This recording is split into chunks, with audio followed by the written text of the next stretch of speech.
Welcome to another ISB show. I'm your host Saha here with Rahi and of course Chris, who is our resident Jamaica Reggae Boys, man. And we couldn't finish off international break. We're closing the chapter on international break, and we had to get to Jamaica before we close the chapter. Chris, welcome.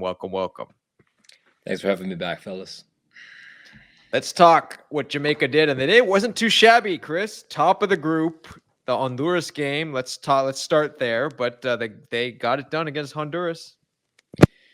They got the point they needed, and they did finish the top of their respective group.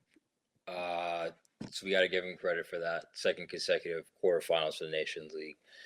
But a lot of Reggae Boyz fans disappointed that they could not get the goal that they needed and the 3 points to finish overall top of Group A. And that means that once again, I got my heart torn because it's going to be another USA and Jamaica matchup. Get my pin. He's got his little pin out there, man. His little Jamaica there you US go. pin. There we go. International friendship. There we go. Man. But it's not going to be friends for those two legs. It's a difficult matchup. I feel like, Chris, these teams always play. It's always the US. It's always Jamaica. It's always drama. Last time they were, 30 seconds away. I don't know this time, but we know it's going to be exciting for sure. You got to be a little disappointed if you're a Reggae Boyz fan, Chris, don't you think? I mean, that chance to really cement this round of the Nations League with the home victory wasn't to be. It wasn't. I do feel a little bit like McLaren with the rotations of the players, some of the guys who are not available on the roster to begin with, like Nicholson and Bailey, and then in this past game, didn't have two of the vice captains, Bobby De Cordova-Reid or Damian Lowe playing.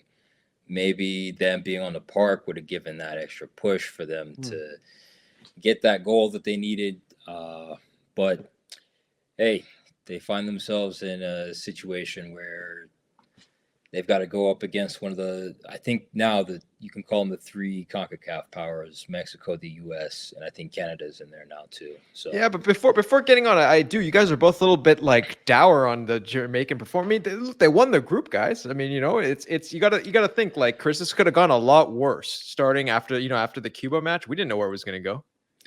Well, you speak about the Cuba match and the Honduras match to end the group at home. The home fans really, they're not loving the fact that, they're not able to get the results at home. There's, the old local versus foreign-born players, the idea that, maybe the English players aren't used to the fact that the pitch is kind of uneven, that they only have so many games at the national stadium, and that's the theory behind why they seem to be doing better on the road than at home. I don't know if that has any merit. I think we'll find out going into the quarterfinals if that holds true. I think that speaks to the way expectations have changed about this team. I mean, a few years ago, many cycles in the past, Chris, this would have been a great result, right? Tying Honduras would have been a good result for the Reggae Boyz. Historically, that's a good result. This is a different caliber of talent that's on Jamaica now. This is a different generation.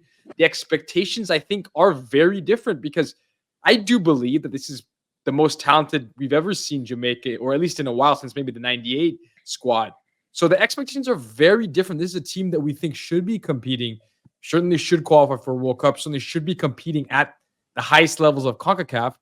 So the fact that fans are disappointed, I think, speaks to those changed expectations. Yeah, I would agree. And, you talk about the matchup between Honduras in particular. It was still a negative matchup up until the last few years. But I do think that, especially in the last World Cup qualifying cycle, the two teams that the Reggae Boyz had consistent success against were Honduras and El Salvador. So I think that's why the expectation's there, and that's why they felt, hey, if you're able to beat this team on the road, you should be able to get the one goal at home. And you don't force the keeper into any saves. That's a tough thing. But it did look like ultimately both teams were really playing not to lose, kind of knowing, hey, 1 point will get us through. And not maybe the most daring or ambitious in the attack. Yeah, that's fair. That's fair. Okay, so we can close the chapter. They got the job done. Looking forward, guess, as we mentioned, who they play again. Team, the U.S. men's national team, who is in the current state of affairs, not a bad team to play against. Right, Rahi? Not in a good state, coming off a really, really poor Copa America. Not saying that Jamaica's was great either, but this is a team, the U.S. team, that's in a bad moment, in a down moment, that is going to be looking at these games to try and get some confidence. So it's a good time for Jamaica to be playing them, no doubt. But the interesting thing with Jamaica and the U.S. both is their performances and the quality on the field vary so much based on who's there, right? At the peak, the Jamaican roster is so good. If they get everyone they have, it's a very good roster. And the same is said for the U.S., right? They've had injuries recently. If they're at their peak level, it's a very good roster. But once you drop it down and once you're missing a few players, if Tim Weah's not there for the U.S., if Pulisic's not there for the U.S., if McKinney's not there for the U.S., all of a sudden it's different. And the same can be said for Jamaica. Is Leon Bailey going to be there, right? I mean, who's going to be on the field for them?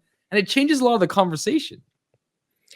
Yeah, I just think right now the difference in depth when you're talking about missing a few players out of the U.S. squad, you can still get quality results. I think when you're missing a few players out of the Jamaica squad, there is a pretty vast drop-off, unfortunately. They still need to work on building up the depth in their roster. Maybe not so much in the defense, but definitely the midfield and with the attacking third. But Chris, why would there? I'm assuming most of these top level players are going to be there for this match. It's a big match. I hope so. We'll just see what happens, because based on some of the explanations again that we got in the last window, and then the fact that they were playing literally like 24 hours in some cases with their clubs and getting goal contributions, I don't know what the roster will look like. I don't know if maybe McLaren finds a way to pull in another English national into the next window.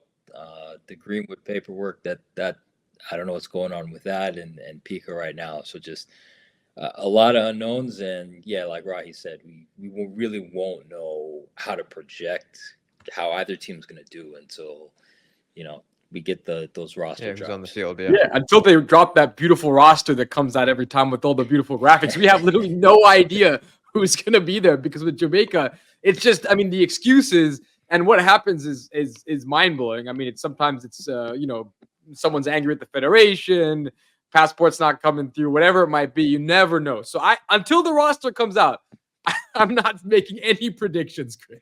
Okay, we don't have to make predictions, but what we gotta talk about is the last time these two teams played, right, in the Nations League. Chris, you remember that one, right? I'm sure the Reggae Boyz will want another crack at this U.S. men's national team. I would agree. Yeah, I mean, put up a really stout defensive performance after getting that quick early goal from Greg Lee off the assist from Bobby Reed, but the fact that they couldn't put that game away earlier when they had the chances to do so, we'll see if that level has improved, and we'll see if they again have the sort of depth to deal with some of the problems that the U.S. can create, both I think in the attacking and the defense.